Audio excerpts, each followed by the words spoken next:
Ladies and gentlemen, welcome to the KIMBALL HOOKER Show here in Los Gatos, Montesarino. I'm so blessed to have a special guest today. He's all over the place in terms of music. He has a long history with music here and abroad. Singer, songwriter, guitar player, good-looking guy too. My friend. There's so much to say about him. We're going to start from the beginning and just kind of go through his musical career. There's a lot to talk about. He has at minimum 30 plus or more years here. My good friend, I want to introduce you guys to Mr. Johnny Neri. How you doing? Good. Great to be here. Thank you. It's a pleasure. Did I mess that introduction up? No, you did great. All right. Great. Cool. It's a pleasure to be here. It was an honor. It's an honor to be here. All right. That's cool. You know what? It's an honor to have you on the show, considering your legacy. Wow, thank you. I don't know about a legacy. That's a strong word, but I'm just a local guy strumming a six string, singing a song. I know. You know what? I like that. What it comes humble, down man. to. I love it. You're so that's humble. What it is. You put out a lot of good work, and your journey is long, and you took a lot of people with you too, and you set a lot of other careers off. You're gonna get me emotional, man. You start talking like that with all these people. So I was afraid of that. You know what it is? Don't bring up the people. You know what it is, man. People watch you on stage and they go, "Wow, how can that guy do that for that long?" And sit there and entertain so many people. I look out in the crowd, man, they're singing your songs, they're clapping their hands and they're stomping their feet, they're dancing and shaking and wiggling. How does that make you feel? It's what I live for. It's all I got. It's what I do. Right. It takes a lot to do that. It's emotional. It's draining, yeah. Right, but you love it. It's your soul. It's what it. Don't have a wife, children. Don't have heirs. This is my life. So music is your life. It's what I sleep at night knowing that I made people happy. Right. I can get up in the morning knowing that they might be looking forward to seeing me. That's what I got, and I'll take it. You know what, twice man? On Sunday. Right? It's the reward. It's what God had for me. The reward is tremendous to give back, right? But you gave up things. You give up things. You do. I stopped my moving company in 2015, to focus on it. I was, lifting furniture for 8 hours, taking a nap, literally lifting. I had my own company, and then playing for 4 hours, spilling your guts out, and I couldn't do it. So I stopped that in 2015. Wow. I was getting chest pains, and I focused on the music. So you give things up. You don't go out the night before because you can't, because your voice is going to be shot. So you're not going to be able to sing. You got to eat certain foods. I treat gigs like a football game, like I did. Played sports in high school, my college football. You make a lot of sacrifices. People see the product in the end, and you live a lonely life too.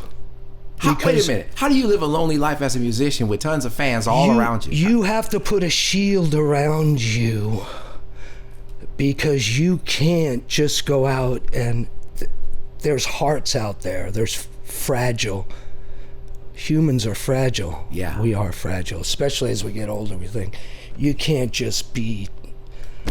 And I was fortunate. I had a partner. My girlfriend was also my manager. So the ladies respected that I was a one, and that helped me. If I was a sleazebag or something, you think they would have come? No. And there are many sleazebag musicians in the business. I'm just trying not to be one of them. You know what? You're funny. But you have so much to be thankful for. The fact that you did get support. She did everything. Everyone who knows me was going to know who I'm talking about. Right. She did it all. In fact, I don't do anything now, but there's a gal that called me, Pam. I said, I want to play, but I don't want to do all the other stuff. I don't want to promote myself. I don't want to see my picture. It's been 12 years. I know this sounds good. I'm sick of myself.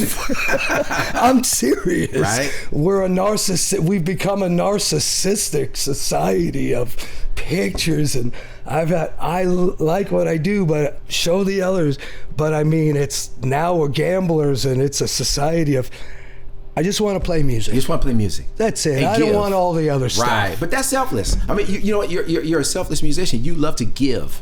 But there's politics involved in all to be in these festivals. You got to kiss this person. You got call me, and now I'm available. They know who I am. I have a brand name. I've done it 1,300 gigs. I just had a conversation, 30-minute conversation with the booking agent at San Pedro Square Market. This is what it's going on. He said, Johnny, these bands are good enough. So I said, so I've done 1,400 gigs, brought in I don't know how many people, but those guys, he goes, Johnny, they work day jobs and they just want to be rock and roll. They put it together and they work for $300-400. So basically you're working for $10 an hour at those San Pedro gigs, because if you think of the time you've put in, you're getting $400. You're giving, you're taxed. You got to give my guys a minimum $100. So musicians from 1982 to now have taken I've done the numbers. I'm a numbers guy. An 87.5% cut in pay. I know this firsthand from people that have played in the early 80s that were making $100 a night. And that's real dollar terms. If you factor in inflation, it comes to like $16 now compared to the $100 in 1982, because 4-piece bands are playing for $200. Wow. Yes. Ooh. So you get $50. Factor in some gas and the cost of strings is $10-15. You're down to $30. The people that keep us going, the generosity of the tips, it's incredible. I did virtual shows, and I would say musicians count on tips as much as waitresses and waiters and bartenders count on theirs. Oh, wow. I can double up. If someone pays $150, $200, you double your money in tips. This is the untold story that people don't understand. Oh, there's a lot of it. There's a lot of it. I hope I'm not going to upset people. You're going to rouse some things up, but that's okay. They need to know.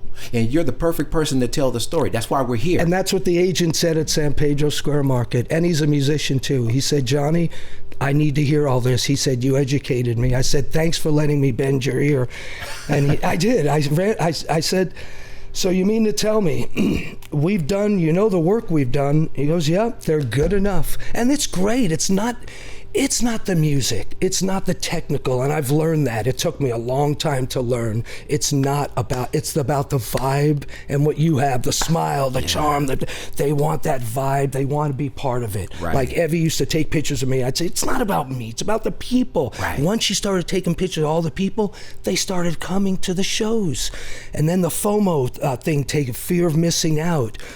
So it's the vibe. It's not about the technical of the music.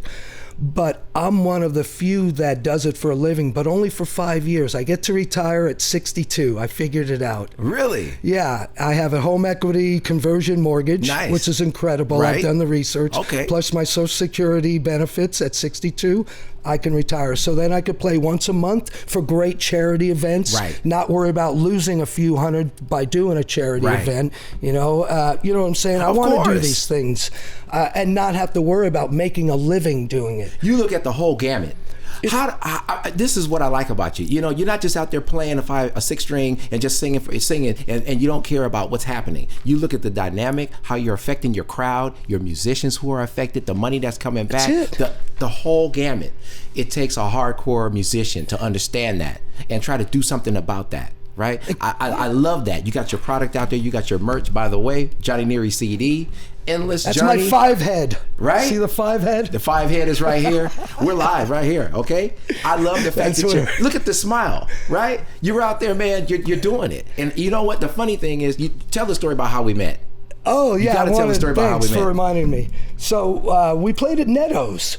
Couple of gigs at Netto's in Santa Clara. The lady was great. They had the sausage family. They sell it to all the Italian delis. Right. Great place. And we Diva Stativa. Stativa singer. That's right. Vocalist, right? Phil Franco. Oh, famous wow. Guitar player, yeah. Sneaky Pete Abreu, bass, famous bass player from the area. I remember. I had all these guys backing me up when I first got in. The blues community backed me up. I'm a guy that came as a classic rocker, but the only jams, there weren't any rock jams back then in 2010. Wow. I even said to Poorhouse Bistro, you guys, I'm a rocker. This was 2012. They said, I shouldn't say this, but they said, we don't do rock and roll. That's a blues venue. Guess what? 6 months later, they were doing rock and roll. I said, if you want to build your business, you can. I think they wanted their own. And that's another thing in this business. There are agents that were also the musicians, like at the Dell. So it was so hard to break in because they're not only booking you, but by them booking you, they're taking money out of their own pocket. They're taking a gig away. Right. So I had to break in with the owner by packing the place, putting in private parties. The owner, and we did. We set up our own security. Then breaking into this business with sound men. I had to pay 3 times as much as every other band that was established. Found out I was getting burned because I had to get into this clique. I didn't want to be into a clique. Wow. I did it on my own, and people said, "Oh, stick with this." No, I said, "I'm going to be Johnny Neri. I don't want to be part of this and this. I'm going to do it on my own." Now I got 2 guys, Full Force Sound, Sandro Costo. He gives everyone the same rate, no matter what. Another guy that he must be wealthy on his own because he hardly and he's a great guy. He's the guy who helped me out. He's my friend. He's going to help out at Charlie's. But this is an industry that basically Charlie's is doing it right. Bands, because Sherry told me she said, "You're doing this because of bands making money and helping them out," right? Exactly. Charlie's is the place that if a band has a following, they want to get in there right now. Charlie's lets the band keep the door. Oh, wow. The whole door. You know how good that is. Yeah, it is. That's almost impossible. Never heard of. They do it, and they've been doing it for 10 years. Oh, wow. That's exclusive. You guys heard it right here. Mountain Charlie's, So if you have a following, you bring in your sound guy, talk to Pam. I can give you the connection. The owner is Alex Holt. Great guy. I've known him well. I've played at 3 of his openings for Flights. I played in Burlingame. I opened, and I used to play at, now it's called Holt's, Flights. It was Holt's. Anyway, he's part owner of Charlie's. He did this immersive thing. I knew it wouldn't work out. I've seen owners make the same mistakes over and over for the past 12. Now he's back to Charlie's. Now he's back to Charlie's, okay. What it should be. Right. Los Gatos is Charlie's. Right. Mountain Charlie's. Mountain Look Charlie's. at the history, the Right. road. Don't change it. He's from Sweden. He didn't know. We had to everybody teach knows that. him. He's from Right, another. right. He understands now. He's my friend. Alex Holt's a great guy. So you got Chuck Oliver at #1 Broadway, another great guy. These guys build the program. They build it. They've done it right. I've been playing for these guys for many years. Support #1, support Charlie's. This is live music. But if a band has a following and they think they could bring in 50, 60, 70, 80, 90, 150, 160 people, they get the door. You pay for your own sound guy. You pay for your own collector. I got 2 collectors coming, and I pay them well. You pay people that collect money, pay them well. I'm an old Italian guy. That's the way it is. Right. Pay your people and Pay get the your results. people. That's right. Don't. She said, "I'll do it for this." I said, "I'm not going to stinge you. I'm going to give you." And Charlie's gives tickets out. And this is what you want as a band.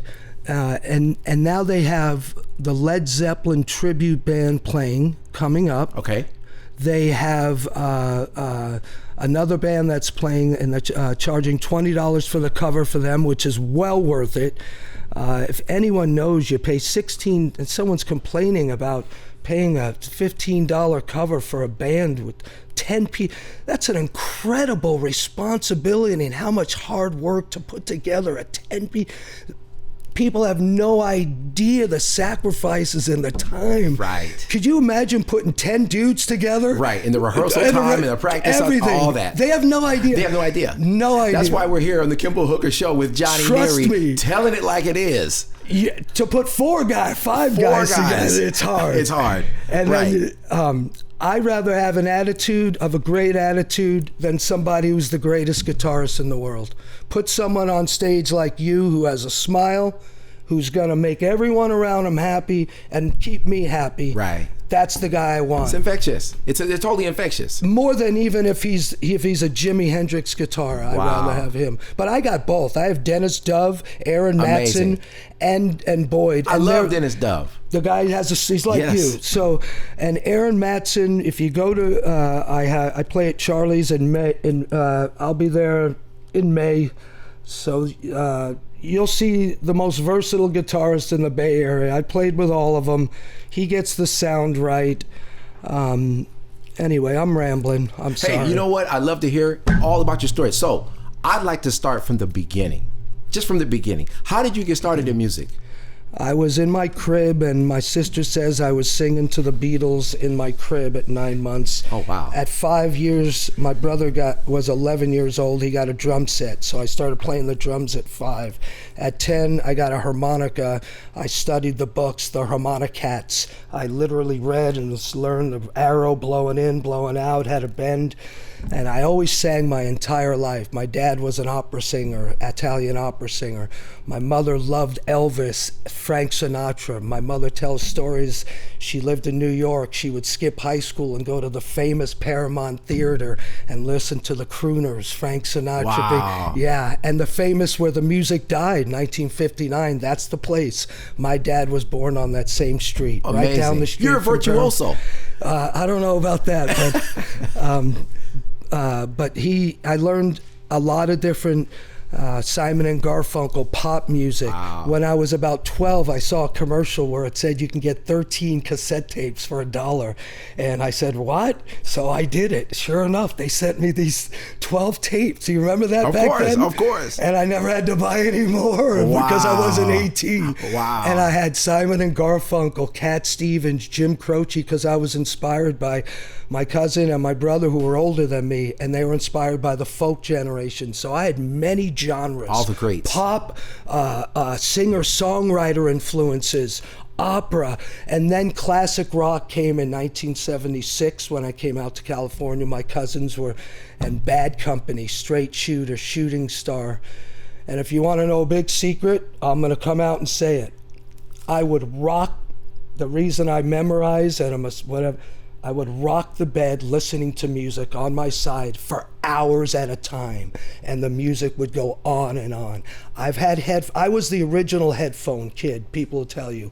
I had headphones on my entire life listening to music, from lifting weights to running to basketball, all individual sports, boxing as an adult. All those are individual sports, but that require individual focus, and I would always have music. I was the original, I was that guy that had the music. Wow. And always listening to music. And they say, talk about preparation. I memorized the words. I want to be able to sing to you and sing without having anything in front of me. Wow. You want to give a show. Bands, put the vocalists, memorize it. Memorize the words.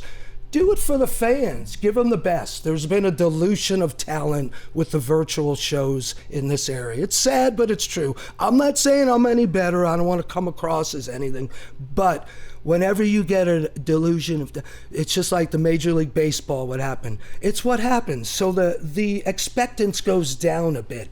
We need to raise it up again. So you don't like a tablet on stage? When you see someone on stage and they're singing and they're looking at a tablet. I'm going to catch a lot of heat for this because people don't care. They don't care anymore, and that's true. I'm going to stick to my gun, and I'm not going to. But people, they don't care. And I say that to my bass player. You need it, yeah. But not the front guy. Yeah. The front guy. Can't do it.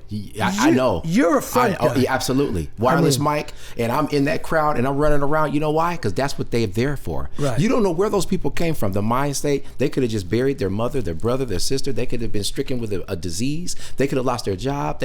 You don't know where they come from, right? Right. So whose job is it when they pay that ticket price to come sit or stand before the artist? Yeah. Whose job is it to take them on a journey?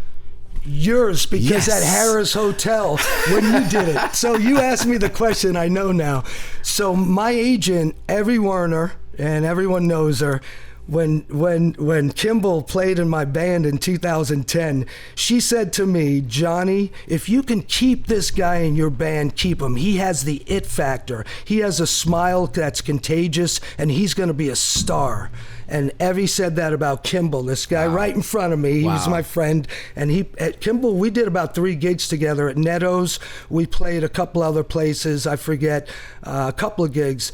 And sure enough, Evie was right, because a year later, we were on Facebook promoting, and there's Kimball Hooker with 12 women around him on a stage in front of 10,000 people. I don't know, how many people were you playing in front of? I don't know, a big stage. And I go, you're fired, Evie, you're fired. there. How did he get up there? So she was right, dude. She saw it coming. She saw it coming. So what the heck happened, man? Did you hook up with an agent or something? You know what happened is I was always an admirer of those before me, like yourself, and I paid attention, right? I'm a student of the music. So being a drummer, being in the back, I could see everybody, the bass, the drums, the guitar, the singing, the whole thing. And I just felt like, you know what, wow, if I was to do what Johnny was doing, how would I do it? How would I do it? How would I do it different, right? How would I improve it? How would I make it my own? I felt like I needed something to say. I had a lot to say because a lot of the songs that I've written reside right here. And I'm like, but I got to get out there somehow. Part of you giving me a platform to speak on, speak meaning as a drummer. That's my speak, that's my language. You allowed me the opportunity to be able to be myself and be able to take what I had here and put it before the world. So therefore now you have the Kimball Hooker Show podcast. I'm so thankful for the cast that put this whole thing on. For anybody that's listening, we're gonna do a little free plug here. So just go to kimball.show and you can catch all the interviews from all the artists. You're gonna see Johnny Neri on there. He's one of the people that actually helped put me on the map as well. Proud to say this guy right here, the Bay Area doesn't even know. You guys have a sleeping legend right here. Don't sleep on this guy. Not at all. Guitar player, singer, songwriter. Johnny, tell me where your music can be found. Do you have a website? Yeah, I have a website. I'm updating the calendar. I've had it for 12 years, my website. What is it? And it is johnnyneriband.com. And I started it in 2011. Everything grew with Facebook, with the media, social media, with the phones. All the pictures were people out there. I never paid a photographer. I didn't do it. It's just everything happened at once. The economy started growing again. So it's johnnyneriband.com. I need to update my calendar. So if you do want to see the accurate calendar, go on Facebook. I have a band page on Facebook, Johnny Neri Band. And that actually is what I get, like 90% of my is from that. Okay. But I did just put some money into my website, into the security, into updating an 8-year domain. So I put a few grand. Nice. So I definitely am going to be following up with the calendar on the website. I have to get a new website developer. For 2 years, Kimball, just so you know, I basically haven't hustled in a couple of years. I don't have an agent. I don't have a manager now. But when I get the call, and these are people that I've played for 10, I'm there for them. It's not good when you're committed to a gig and then you get a call from someone who's hired you 10, 15, 50, 80 times and you can't play for them because you're already committed. I like being available. Right. So the Facebook page, I have a personal page, Johnny Neri, which I spill my guts sometimes to people and about show my mother, and it's always endearing to people. And I know that I need to do that more. Right. About the personal side, like you're doing. Absolutely. They want it, you know. No, I get it. I totally get it. Hey, listen, we're here at the Kimball Hooker Show here in Los Gatos, Montessorino. We're going to take a short break. I just want to say thank you for coming on with Johnny Neri Band, and we'll be right back.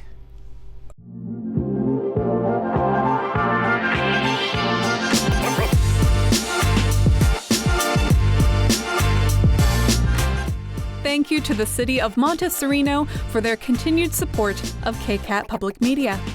The City of Montessorino has enabled KCAT to inspire, educate, entertain, and inform our community through the magic of television and digital media for over 38 years. Thank you.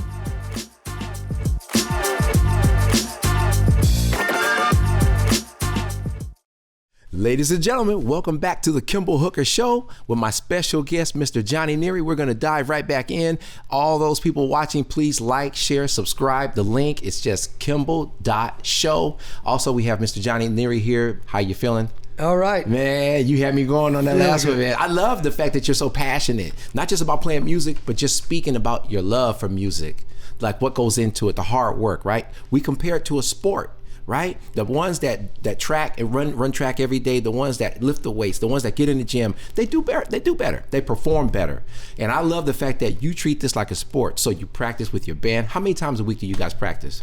These days, the band, I'm going to be honest, although sometimes in public I'll say, yeah, we've worked hard.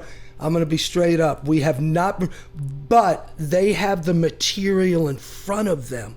Okay. And when you know music, right, believe me, Yeah. it's tighter than hell. Right. Because we do gigs. We do gigs together. Right. And Dennis and I play a lot together. And he's the drummer and vocalist. So our two-part harmony is very tight because we do a lot together. Dennis Dove. Right. They know me as Dennis's brother. If people don't know, plays for Carlos Santana. That's Myron Dove. So Dennis has been in the backstage with 50. He's told me stories. 50,000 people. He's been. Of course. So and Aaron's played in front of 25,000 people. My guitarist. These guys I'm not supposed to say this, but my bass player, I'm gonna say it anyway, is the original guy for Prince. He was in the band Prince. Wait a minute, really? Yes. It was a legal thing. He signed and got a whole bunch of money in the early 80s, but yes, nice. He was with Prince. Wow. I don't said it, whatever, but it's been 40 years, so it's out there. But he had to sign to get out. So I have some talent in my band. Right. I surround myself with the best. Exactly. Right. We're only as good as the people around. You're right. All those names you mentioned are super heavy hitters. I'm telling you, he was with, and I didn't know this till and he told me the story, and I go, wow. And he goes, yeah. That's humbling though too. They paid him a huge amount because but he didn't fit what they needed, and he didn't fit the profile that they needed at the time, and they said, but he was in the band, so they gave him a chunk of change, and that was $1981, oh, wow. Whatever. Right. It was amazing. We have a gig coming up, but by the time this comes up, that date will be over. But Musiq is back in Los Gatos. Right. Musiq is back, #1, 4 nights a week, Thursday, Friday, Saturday, Sunday, #1. Charlie's is right now Friday and Saturday nights, and they're going to be doing, and I've been asked about rock jams. I did one at Lou's. I do one every few months. And since the last one, I guess word got out that it was really packed. So, is that Campbell? Yeah. Okay. So Charlie's approached me about a rock jam. So we might be doing those. Those are good for community. Absolutely. Although they do promote bad habits for professional musicians. They do. And you know what I'm talking about. Yeah, they do. For professional musicians. You know what I mean. I drop in, drop out, I'm out. That's it. It's just jam nights are great, but there are disadvantages. A lot. But that's okay though. No, that's okay. There's more good than bad. Yeah, I would say so, because you know what, you're bringing the people together. Can't beat that. That's it. But you can't have that mentality when the show comes on. Of course not. You can't have that. Oh no, you got to be right. You got to be all right on it. It's a mentality. Yeah. Johnny, take me back to COVID. I want to talk to you a little bit. Talk to me a little bit about how COVID affected you during that time. Huge. It was huge. I'm already an introvert, a loner. But knowing that everyone else was out there was fine. I was okay with that, but everyone else was lonely, and so I started these virtual shows very quickly. Within the first week, a gal said to me, Johnny, you have to reinvent yourself, get out of your, this was I was March when it first started, and so I did 13 virtual shows. You will not, if I told you how generous these people were, I'm going to get emotional just saying it, but I'm not going to talk about it. I almost was ready to I have what I call Italian algorithms. Ah. They're my own algorithms that I started before. All right, because I never heard that one before. I do my own notes. I write who commented, and it's this thick. And I'm telling you, it's amazing. I did 13 virtual shows, and then people are coming up to me now and saying, I remember you did the virtual show and it helped me. And they helped me more than I helped them, but I prepared for that show like a regular show outside, and I noticed others weren't. They were getting on in front of this camera. It was all crappy, and for some reason I had my phone. It was working out good. Others were using computers. I had over a dozen different musicians calling me. Some of them were honest, most of them weren't, trying to get information. Oh, we want you to do this, and I know how the game plays, but I told them the truth and said, I'm just using my phone. It's no big deal. I just clamp it up to my mic stand. It's not that's why yours isn't working. It's a computer. Most of them, even professional, asking me. It's all right, but it's 13 shows. The people, the fans I couldn't even imagine. Okay, I'm going to give you one story. High school. I played football. I was a friend in high school. Apparently, he sent $500 tip, and this happened twice. And I said, hey, you might have made a mistake. I know the name sounded familiar. He was from high school, and I learned the name, and I looked. He was from Lee. I said, dude, man, you meant $50 or something. He goes, or $5. He goes, no. He goes, no, John, God gave you that. I go, what do you mean, God? I said, well, thank God for me. And he goes, don't you remember me? And I said, I do. Tell me, what happened?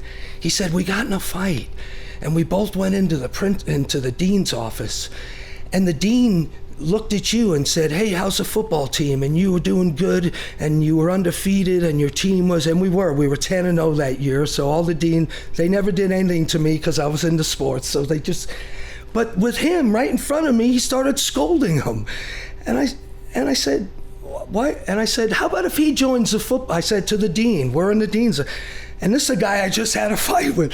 And I said, how about if, and it didn't seem fair that I was getting off the hook, but this guy was getting... Even though you just got in a fight with the guy. Yeah, and he was getting the book thrown at him. Right. So I says to the dean was...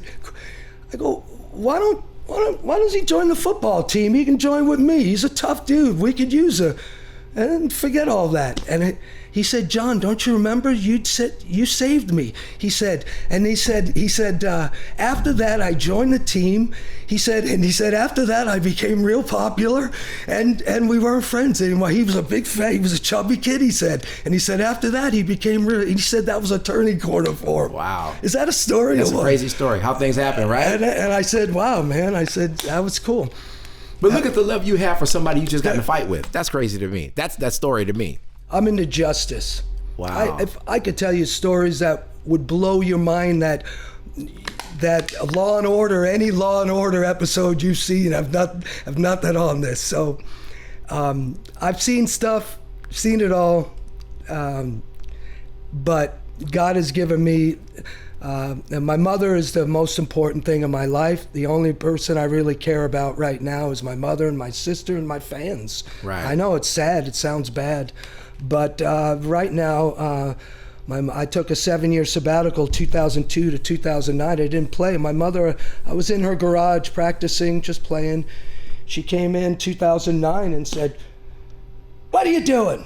It sounds great. I go, well, what are you mad about? She goes, get back out there. You're wasting your talent. And that was my motivation, and that's how I started. And then I got into it was the rock and roll. I wasn't back into the acoustic. And she said, Johnny, what's with the rock? She goes, I love your acoustic. Why don't you go back? And I ran into the Cats. I was at the Cats 2011, and they remembered me because I played at the Cats in the 90s. Yeah. Doing the acoustic one-man band show. Then I got the Musiq back at the Cats. Remember, in 2009-10, it wasn't happening. Charlie's had the murder homicide thing, the famous love triangle. Cats was stopped because of the economy. And we built a lot of venues. Los Gatos Lodge just got started back up. 2009, 10, 11, then the economy started building. We're on 13 years of an economy growing. It's peaked, but so it was a growth. And I don't know, I'm rambling, but Mr. Los Gatos himself. Yes. Justice. We talked about justice, and you said, well, this kid was having the book thrown at him, and all he said to me was, sit down and relax. And I felt that was unfair. Right. But they always took care of the people, the athletes. And I do remember the 3 classes that I learned in high school were salesmanship, public speaking, and child development. I don't remember learning anything else but those. And they allowed me, because they knew, let's face it, being in sports takes a lot of extra time. You have a playbook this thick. Right. And so you go from football with a playbook. The next day I was on the basketball court. Wow. Yeah, that's right. You're right. The next day. Right. And then we were 22-5 that day. Steve Hoy, who was captain, he's now the principal at Del Mar High School. Steve, hello.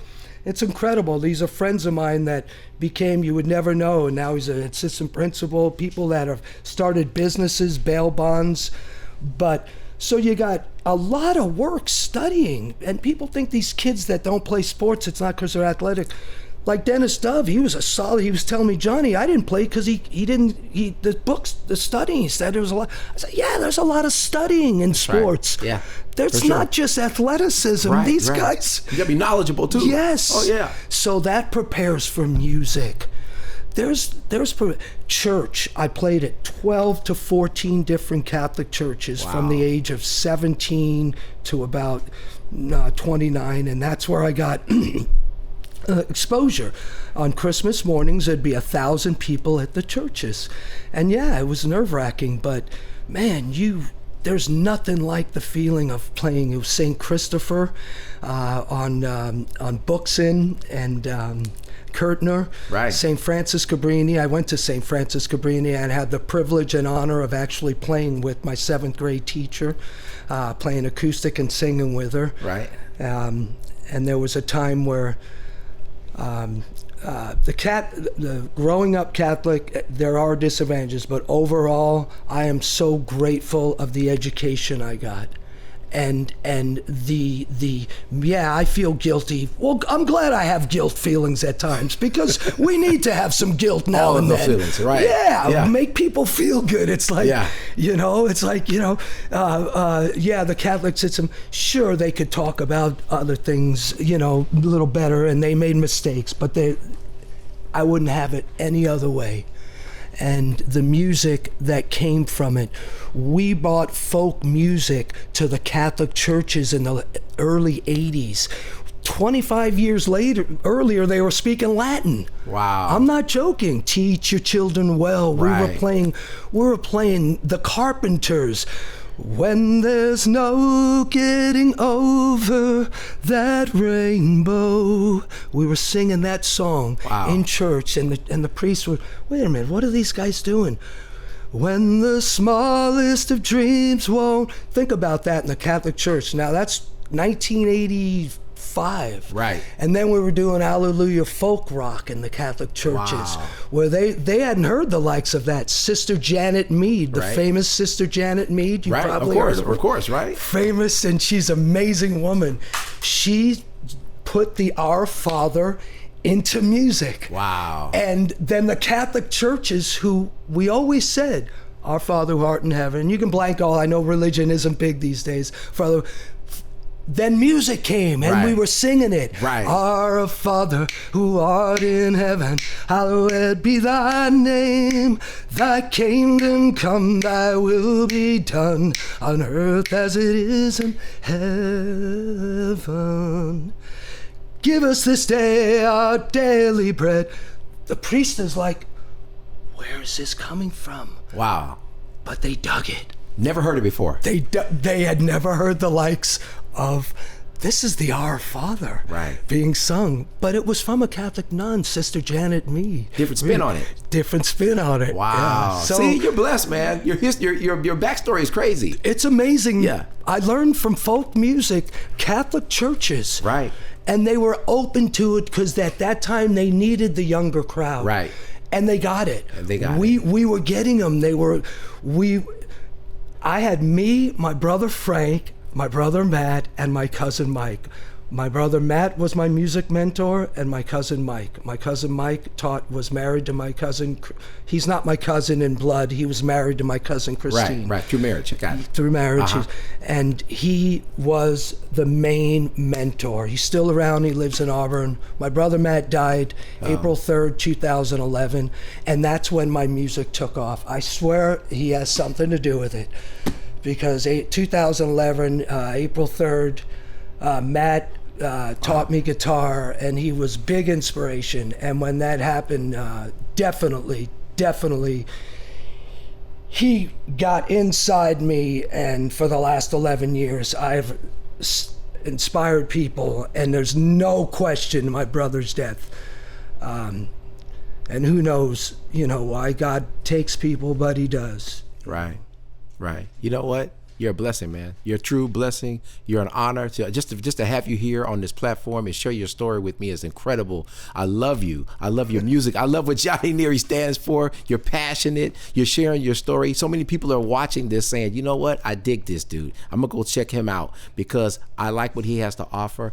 Johnny, thank you for coming on the Kimball Hooker Show. Thank you for just being who you are, and you're an honor to just your presence is amazing. Honestly, I'm being truthful with you. As I'm Kimball Hooker saying this to you because you mean a lot to me. I appreciate that. Yeah, I thank you for being here. It's a pleasure to be here. Thank you. I hope I didn't ramble and that's all right. Bore the hell out of you guys and get too much into anything. That's all right. Listen, everybody listen up. Check this out. You got Kimball Hooker here at Kimball Hooker Show, Johnny Neri, and it's Endless Journey. Check his CD out. Check him out online. Check him out on YouTube. It's being sold on eBay and Amazon. You heard it. It is. I didn't even know that until about 2 months ago. Now you know. I don't know who's getting the money for it. I don't care, but buy it anyway. I haven't seen it. It's on Amazon and eBay. Right. Buy it, subscribe, go to his shows, get a ticket.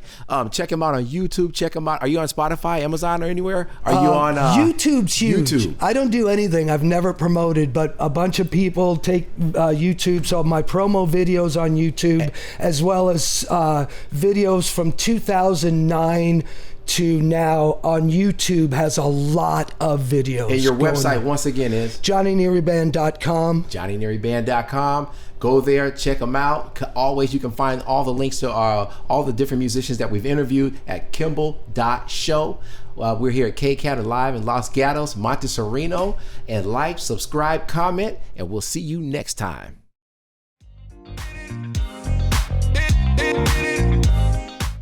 You just heard the Kimball Hooker Show here on KCAT Radio. Explore all our KCAT original programming at kcat.org/radio.